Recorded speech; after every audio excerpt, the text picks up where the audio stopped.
राधे राधे महाराज जी। महाराज जी, हमने आपके श्रीमुख से सुना कि बिना गुरु दीक्षा के भगवत प्राप्ति नहीं होती, तो क्या ऐसे में हम मतलब अगर जब दीक्षा नहीं ले पा रहे, क्योंकि नाम जप में बहुत श्रद्धा है लेकिन नौकरी 10 घंटे गृहस्थी के कारण नियमित, फिर डर लगता है कि कहीं नाम की मर्यादा भंग ना हो जाए, इसलिए गुरु अपराध ना बने। नहीं, ले लेना चाहिए, कहीं किसी महापुरुष से ले लेना चाहिए, तो कम से कम हम भगवान के मार्ग में रजिस्टर्ड तो हो गए। जो हमारे आचार्य परंपरा से हम वहां जुड़ गए। अब हमें संख्या दी गई, जैसे हम संख्या देते हैं प्रारंभ में 11 माला।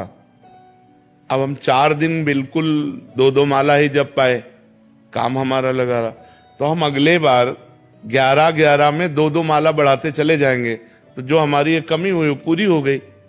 ऐसा नहीं कि हम 10 घंटे काम करते हैं तो हम 1 घंटे भजन में नहीं दे सकते, हम दे सकते। 24 घंटे में अगर 10 घंटे काम करते हैं तो आप हिसाब लगा लीजिए, 6 घंटे 7 घंटे सो लीजिए तो 17 घंटे हो गए।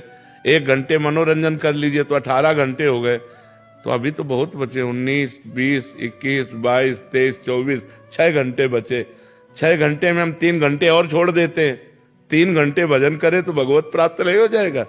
24 घंटे के समय का विभाग कर लीजिए आप, तो 10 घंटे काम करना कोई बड़ी बात थोड़ी है।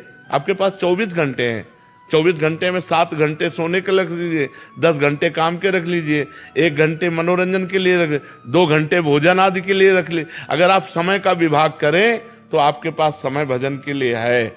हमको भजन के लिए समय निकालना चाहिए, नहीं मृत्यु कब किस समय हो जाए किसी को पता नहीं, और मृत्यु हो गई तो सब धरा रह जाएगा। तुम्हारा काम धंधा, बैंक बैलेंस, पढ़ाई लिखाई सब यहीं की है।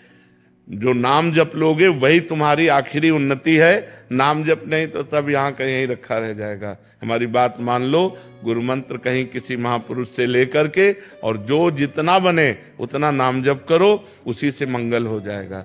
ये बहानेबाजी ना करो कि हम 10 घंटे काम करते हैं, ये यमराज नहीं सुनेंगे बहानेबाजी, समझ रहे ना। ये यमराज ये बहानेबाजी नहीं सुनेंगे, वो तो मार के ले ही जाएंगे।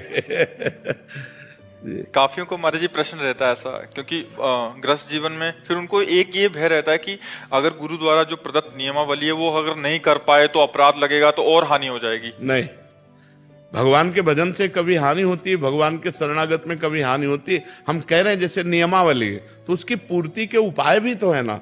हम मान लो 5 दिन बिजी रहे, एकदम भजन नहीं कर पाए, तो हम जिस दिन से फिर फुर्सत मिलेगी तो 11 माला का नियम, 11 माला और 1 माला और जोड़ लेते हैं और महीना भर चलने देते हैं तो पूरा नियम पूरा हो जाएगा। बेईमानी ना करें, ईमानदारी से यदि हम भजन करें तो हमारे पास समय है, पक्का समय है। उठते बैठते चलते फिरते भी तो माला होता है, बिना माला के भी माला होता है। मान लो हम ट्रेन में जा रहे हैं या हम काम कर रहे हैं तो हर समय हम बोलते थोड़ी रहते हैं, और उस समय हमारे चल रहा है राधा राधा राधा, तो हमारी गणना तो पूरी हो रही ना। ऐसा नहीं करना चाहिए कि हम गृहस्थी का बहाना लेकर भगवान से विमुख हो जाएं, अपने काम का बहाना लेकर भजन न करें, ये गलत बात है। आप गृहस्थ हो, आराम से गुरु मंत्र लो और जितना बन सके भजन करो, तुम्हारा मंगल होगा। नियम पूरा नहीं होगा तो भी अमंगल नहीं होने वाला। महाराज जी, मन छूट ढूंढता है कि गुरुदेव से छूट मिल जाए कहीं भजन में बस, और संसारिक उसमें तो हाँ नहीं, इसमें छूट ही छूट है, बस थोड़ा नियम पालन करो और चलते फिरते उठते बैठते नाम जप करो, तुम्हारा मंगल ही हो जाएगा। इसमें कोई अमंगल होने के चांस नहीं कि नियम नहीं पूरा किया तो अमंगल हो जाएगा, ऐसा नहीं, ऐसा नहीं। महाराज जी, जैसे चलते फिरते भजन तो कर ही रहे हैं और नाम जप भी करते हैं, लेकिन वो संतुष्टि नहीं आ पाती, ऐसा लगता है कि अभी उतना हो नहीं पा रहा है। ये संतुष्टि तो हमें भी नहीं हो पाई आज तक, तो तुम्हें कहां से हो पाएगी। जैसे जैसे लाभ मिलता है वैसे वैसे लोभ बढ़ता है, ये सिद्धांत है किसी भी विषय में। तो जैसे हमें भजन करते हैं ना, तो आज तक हम अपनी बात कह रहे हैं, आज तक कभी ये नहीं हुआ कि छक के भजन हुआ, ऐसा कभी नहीं हुआ। उसकी लोलुपता बढ़ती रहती है, ऐसा लगता है यार और करे। ये सब झंझट छोड़ो, रात दिन भजन करो।